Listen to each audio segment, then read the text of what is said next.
Olá, eu sou o Leandro, eu sou professor de Ciências da Secretaria Municipal de Educação de Barretos. Bom, o título dessa aula que eu vou apresentar é o Sistema Sensorial, a Audição. Bom, nessa aula nós vamos falar sobre os principais componentes da audição, a forma na qual a audição ocorre, o processamento dessas ondas sonoras que vêm do ambiente, e também a forma de percepção de ondas sonoras de outros tipos de animais não humanos. Bom, de forma resumida, nós temos a audição é a percepção dessas ondas sonoras, que se dá por meio da orelha. A orelha, por sua vez, ela é dividida em três estruturas: a orelha externa, orelha média e orelha interna. A orelha externa é que tem a função de captar essas ondas sonoras do ambiente. É uma concha acústica que transmite essa informação para o interior da orelha.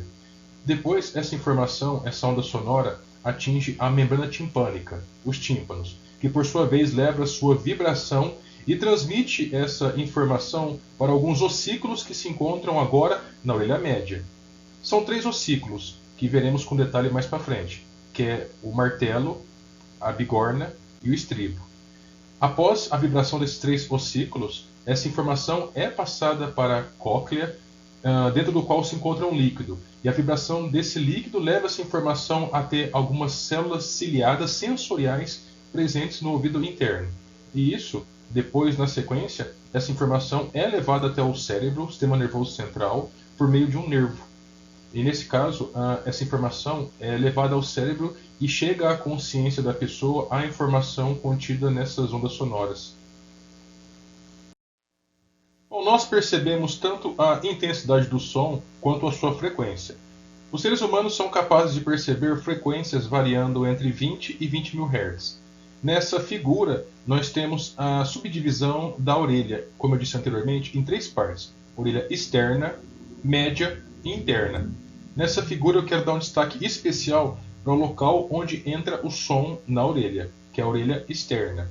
A orelha externa é formada pelo pavilhão, que, como eu disse anteriormente, funciona como um tipo de concha acústica, onde o som é direcionado para o meato acústico externo. Passando pelo meato, atinge a membrana timpânica, ou seja, o tímpano, e essa película, essa membrana, que ela tem um formato, ela tem uma função semelhante àquele couro que fica sobre os tambores, e a partir do tímpano penetramos na orelha média, que passa pelos três ossículos, eu já citei anteriormente, o martelo, a bigorna e o estribo, direcionando esse som até a cóclea, dentro da qual se encontra um líquido. A vibração desse líquido leva a informação a alguns películos, alguns pequenos pelos que se encontram no interior da cóclea. Essa estrutura chamada de tuba auditiva, ela tem a função de regular a pressão no interior do ouvido da orelha interna. Essa pressão ela tem que ser semelhante à pressão que se encontra fora deste ambiente. Bom, nesse slide eu farei sobre a orelha humana, com ênfase na orelha média e interna, já que a orelha externa eu falei no slide anterior. Bom, a orelha externa, orelha média e orelha interna, a soma dessas três estruturas forma a orelha humana. A orelha externa, eu já falei que ela é composta pelo meato auditivo externo, que é também chamado de conduto auditivo, que é o local por onde essas ondas sonoras entram na orelha humana. Já entrando na orelha média, nós temos a membrana timpânica, ou o tímpano. Essa membrana ela é fina, bem delgada, ela é elástica, ela é muito semelhante a esses couros que ficam por cima de tambores.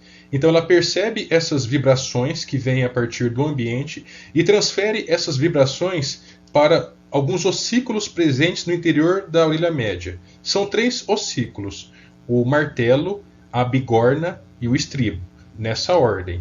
Esses ossículos, além de transmitir essas ondas sonoras em diante ao longo da orelha, têm a função também de amplificar alguns sons que se apresentam em baixa intensidade. E sons que se apresentam em alta intensidade, ele reduz essa intensidade. Bom, após os ossículos, essas ondas sonoras atingem uma membrana muito semelhante a um tímpano, que é chamada de janela do vestíbulo. Essa membrana, ela transmite ao líquido presente dentro dessa estrutura roxa que estamos vendo na figura. Tem um líquido no seu interior, que essas ondas sonoras são transmitidas para o interior desse líquido, que por fim, explicarei mais em diante, chegará até a cóclea e formará o som.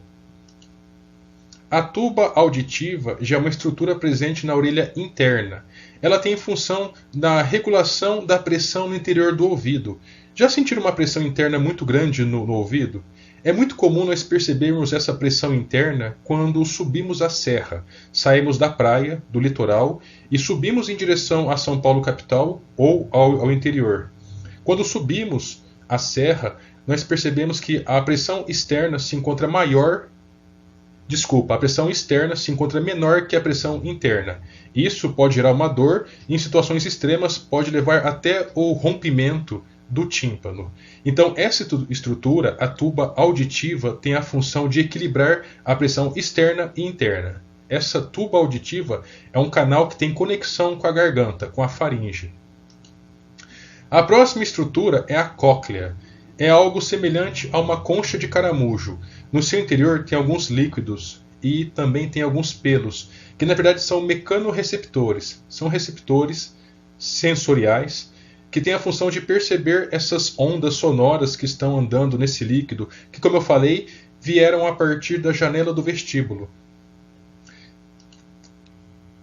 Os dutos semicirculares são essas estruturas que estamos observando acima, e também é preenchido por um líquido e tem a função de localização espacial. A movimentação desse líquido manda informação para o sistema nervoso central, ou seja, para o cérebro, sobre a posição que o indivíduo se encontra no espaço, bem como a velocidade, no caso, se esse indivíduo estiver se deslocando. Por fim, agora, o nervo auditivo. As informações coletadas tanto pelos dutos semicirculares, que também apresentam mecanorreceptores, quanto pelos pelos da cóclea, que, como eu disse, também tem mecanorreceptores. Essas informações saem pela via por nervos sensitivos, chegam até o nervo auditivo e é lançada essas informações até o encéfalo, o cérebro, que vai interpretar o significado disso.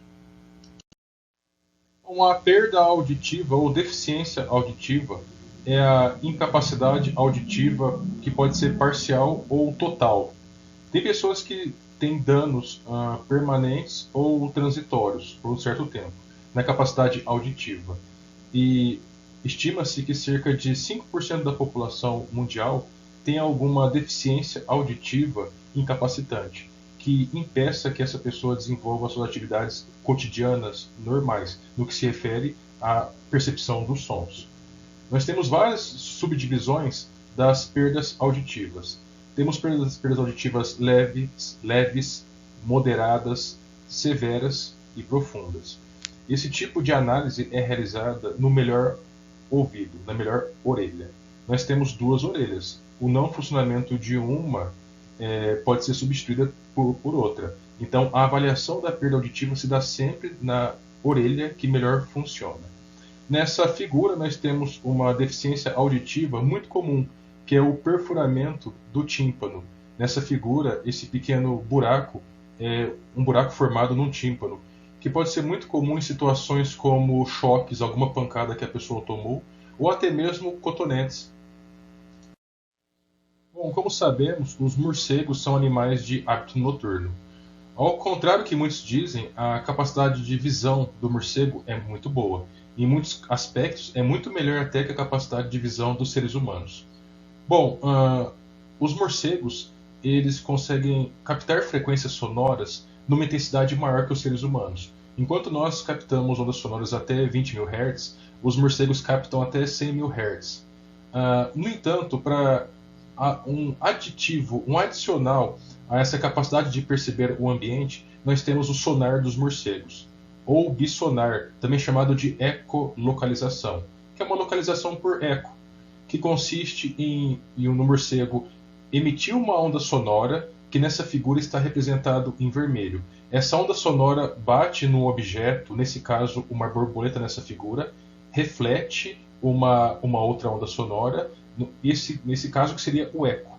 E ele percebe essa reflexão. E com base nisso, ele tem a noção da distância em que se encontra esse objeto. Essa ecolocalização pode ser utilizada para vários fins, dentre eles, conforme o exemplo dessa figura, perceber aonde que está presa, até mesmo se localizar no ambiente, para que durante a movimentação, o voo, o morcego, por exemplo, não se choque contra a parede.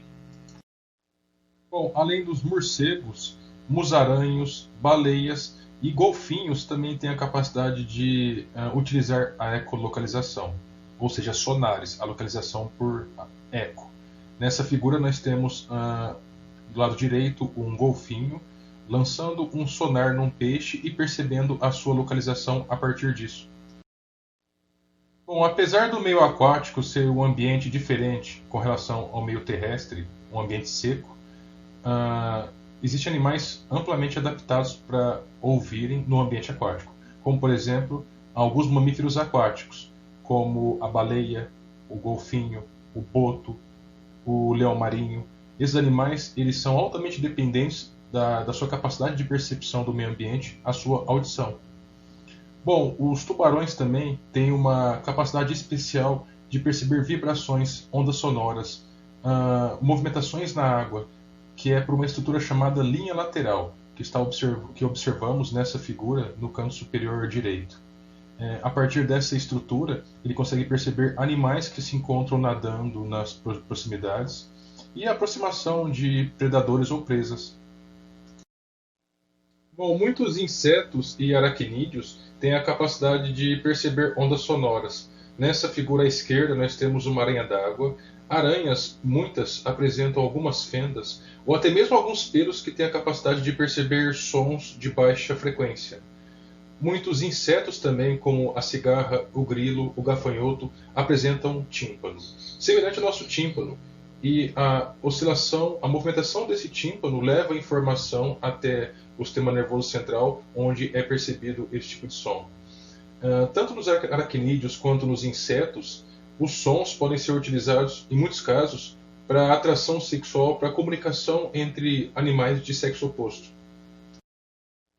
Bom, os anfíbios, como por exemplo o sapo, a rã, a perereca, a cobra cega, também chamada de cecília, e nessa foto a salamandra, existe uma grande diversidade de formas de desenvolvimento de formação das orelhas. Como por exemplo, a salamandra, esse animal alaranjado nessa figura, que pode ter outras cores também. A salamandra, ela não tem a orelha interna. No entanto, isso não compromete a forma na qual esse animal percebe os sons. Os répteis, eles também apresentam capacidade de perceber sons. Nessa foto eu trago dois exemplos, lagartos e crocodilos, jacarés. Ambos apresentam vocalização, que é a capacidade de emitir sons. E além disso, perceber esses sons. E geralmente essa troca, essa comunicação por meio de sons, está relacionado com territorialidade, ou seja, conquista e domínio de um território. E também acasalamento, atração sexual. Bom, as aves também apresentam uma grande diversidade de formações de orelhas, apesar de todos os animais apresentarem basicamente os mesmos componentes. Aqui eu trago dois exemplos, a coruja das torres, que é uma coruja que ela tem hábito noturno e geralmente ela caça em situações de ausência de luz. No entanto, ela tem uma capacidade de perceber sons de baixíssima intensidade de suas presas.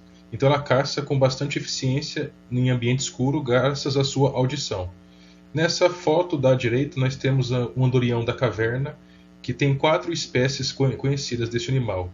Este animal ele apresenta também a capacidade de emitir ecolocalização, semelhante aos golfinhos, ao morcego e outros animais também. Bom, esse era o conteúdo que eu gostaria de ter transmitido. Espero que tenham gostado e bons estudos a todos.